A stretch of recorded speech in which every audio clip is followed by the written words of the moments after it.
Bonjour, bienvenue à tous au numéro 19 de la saison 2 de l'hebdo des Dervaches par Cage, un numéro chargé en jeux pour enfants, chargé en wargame avec également bien sûr d'autres jeux. On démarre tout de suite.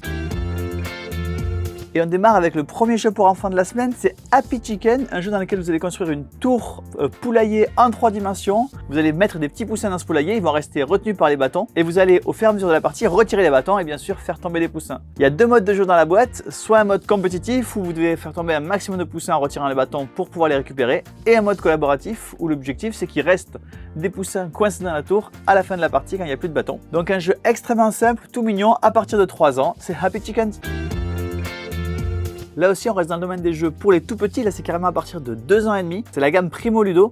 Primo Ludo, ce sont 3 jeux. Un pour voir plutôt les couleurs avec des singes de couleurs qui vont devoir s'accrocher à la maman singe qui a la couleur sur son dos. Une version avec des formes où il va falloir reconnaître évidemment les formes. Et une version pour apprendre à compter jusqu'à 4 où il va falloir juste compter le nombre de plumes qu'il y a sur les cartes. Donc 3 jeux dans la collection Primo Ludo à partir de 2 ans et demi.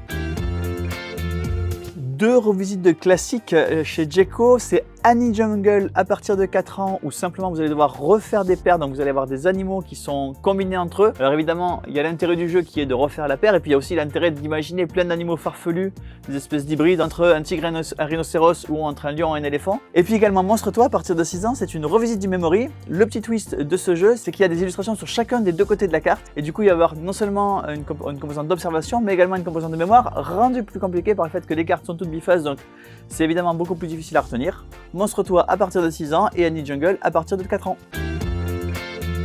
Et à partir de 6 ans également Dino Draft, un jeu extrêmement simple basé sur la mécanique du draft comme son nom l'indique. Très simple comment ça se passe, on va distribuer 2 objectifs, donc 2 sortes de dinosaures à chaque joueur. Et les joueurs vont devoir collecter un maximum de dinosaures de leur objectif. Et ils vont les collecter comment? Par un système de draft, c'est-à-dire qu'ils vont devoir prendre les cartes qui correspondent à leurs dinosaures dans leurs mains et passer les cartes aux voisins. C'est tout simple, c'est vraiment une version pour enfants de cette mécanique de draft, c'est Dino Draft.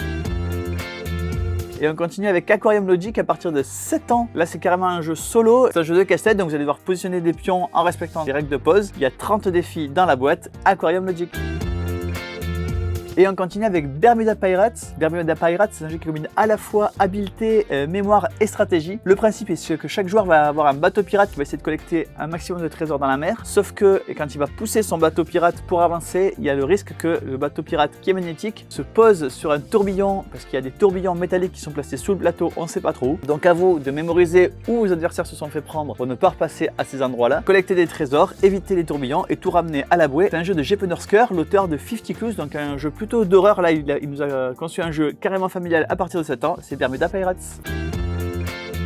Et on continue avec l'école de Nicolas Flamel. Alors évidemment, dans l'école de Nicolas Flamel, vous êtes un apprenti alchimiste, puisque Nicolas Flamel, c'est un grand alchimiste parisien du Moyen-Âge. Et le principe du jeu, c'est que vous allez devoir faire 3 grandes œuvres alchimiques en mettant des éléments au four. Sauf qu'il y a un côté à la fois coup foré et à la fois prise de risque, puisque tous les joueurs vont mettre des éléments au four, et s'il y a trop d'éléments dangereux dans le four en même temps, eh bien tout explose et on ne résout pas ce qui se passe dans le four. Tout a explosé, les éléments sont perdus. Par contre, si les joueurs collectivement n'ont pas pris trop de risques, les éléments vont se combiner et vont faire des résultats plus ou moins positifs évidemment en fonction de ce que vous avez mis et des risques que vous avez pris. Donc voilà, un jeu vraiment extrêmement familial à base de coups forés et de prise de risque, c'est l'école de Nicolas Flamel.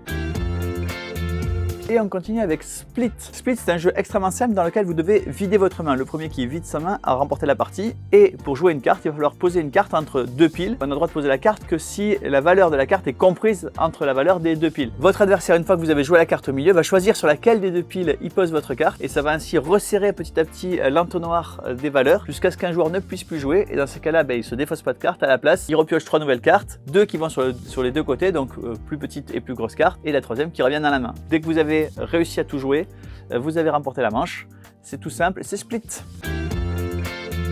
Et on continue avec Hop, c'est plié. Alors Hop, c'est plié, c'est un jeu de 2 Allemands qui ont eu chacun pas mal de succès de leur côté, puisque Brede, il a fait notamment Carcassonne, qui est un des jeux les plus vendus au monde. Et son partenaire pour ce jeu-là, Ralf Kerfürst, lui, il est l'auteur de Exit, en tout cas d'un certain nombre de boîtes de Exit. Donc là aussi, un jeu extrêmement bien vendu. Ici, ils nous font un Roll and Write. Alors Roll and Write, c'est pas tout à fait vrai. Vous allez à la fois lancer les dés, garder un dé pour vous et donner un dé à votre adversaire et cocher des cases. Mais un des moteurs du jeu, c'est également que vous allez devoir plier la feuille sur laquelle vous êtes en train de cocher les cases pour faire apparaître les objectifs. À vous de voir si vous voulez plier tout de suite et donc voilà, faire apparaître petit à petit les différents bonus ou attendre pour faire des pliages plus gros, mais évidemment avoir moins de bonus intermédiaires mais plus de rapidité. À vous de voir, ça s'appelle Hop, c'est plié.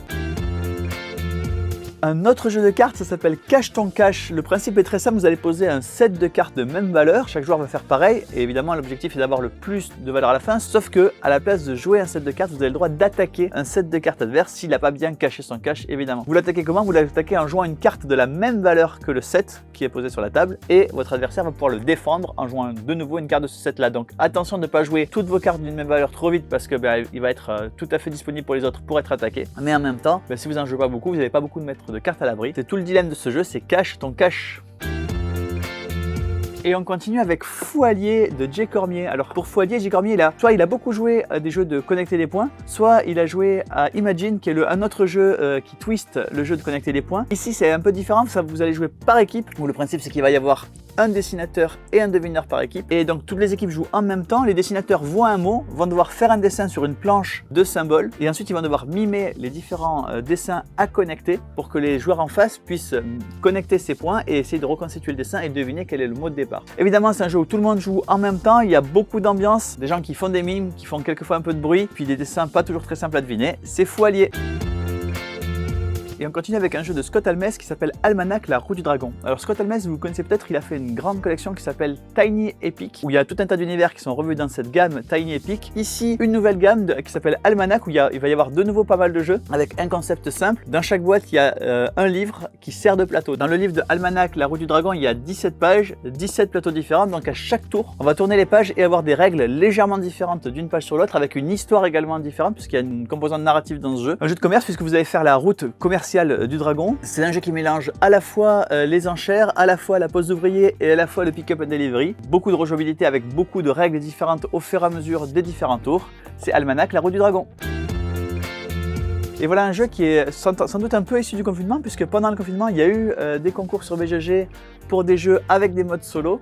Et bien là, Maki, c'est un jeu exclusivement en solo, où le principe c'est que vous jouez le rôle de résistant en France dans les années 40, et vous devez évidemment faire des missions, combattre les envahisseurs. Ça peut être sauver un prisonnier de guerre, attaquer un chef de l'armée allemande ou plein d'autres missions. D'ailleurs, le jeu est extrêmement progressif, puisque pas mal de missions différentes dans la partie de la plus facile à la plus difficile. C'est pour ça qu'il y a l'extension Maki avec 2 nouvelles missions, parmi les plus difficiles évidemment, pour ceux qui ont déjà tout terminé Maki, et il y a déjà pas mal de matos. Le principe du jeu, c'est donc un jeu solo, où vous remportez la victoire si vous réussissez à faire 2 missions en 15 jours, et vous perdez la partie, soit si vous n'arrivez pas à faire les 2 missions en 15 jours, soit si le moral dans le village baisse trop et tombe à 0. Un jeu extrêmement bien fait si vous voulez jouer tout seul, que vous avez 30 minutes devant vous et que vous voulez un jeu stratégique, c'est Maki et son extension. Et on continue avec Fondateur de Teotihuacan. Alors si vous connaissez Teotihuacan, ce jeu n'a pas grand chose à voir, il se passe bien sûr dans le même univers et dans la même ville, mais c'est à peu près tout, c'est un auteur différent, c'est des mécaniques différentes. Il se place d'ailleurs un peu avant historiquement, puisque au moment où la partie commence, le Teotihuacan n'est juste qu'un petit village. Vous allez faire grossir ce village et l'objectif c'est d'être le meilleur des urbanistes de Teotihuacan. Vous allez répartir vos points d'action. Vous pouvez répartir les points d'action soit là où il y a des jetons bonus, soit là où il y a des jetons d'adversaires. Et plus vous allez avoir de jetons dans la pile que vous couvrez, et plus votre action va être puissante. Mais il y a un maximum de 4 jetons par pile, donc voilà, si on arrive à 4, eh bien, on ne peut plus faire l'action du tout. Donc à vous de voir si vous voulez sur un endroit, y compris pour bloquer vos adversaires, ou si au contraire vous voulez vous répartir un peu partout pour optimiser vos actions. Bref, un jeu extrêmement stratégique de pose de tuiles, c'est Fondateur de Teotihuacan. Et on continue avec le Grand Prix de Belcastel. C'est un jeu qui décidément fait l'actualité, puisqu'il sort en France la même semaine où il est nommé au Kinderspiel des Jahres 2022. Le Kinderspiel des Jahres, c'est évidemment le prix du jeu enfant en Allemagne. Voilà le jeu qui arrive en France. C'est évidemment basé sur la licence des Charlatans de Belcastel. Cette fois-ci, c'est un jeu de course. Donc chaque joueur est sur un mulet qu'il va devoir faire avancer, avec la même mécanique de Belcastel de construction de sacs. Donc c'est un backbuilding où à chaque fois que votre animal va s'arrêter, vous allez pouvoir acheter des nouveaux pions à mettre dans le sac. Et donc évidemment, essayer d'avoir les pions les plus efficaces pour remporter la course, puisque votre mulet préfère manger des carottes que de l'herbe à rêve. C'est le Grand Prix de Belcastel.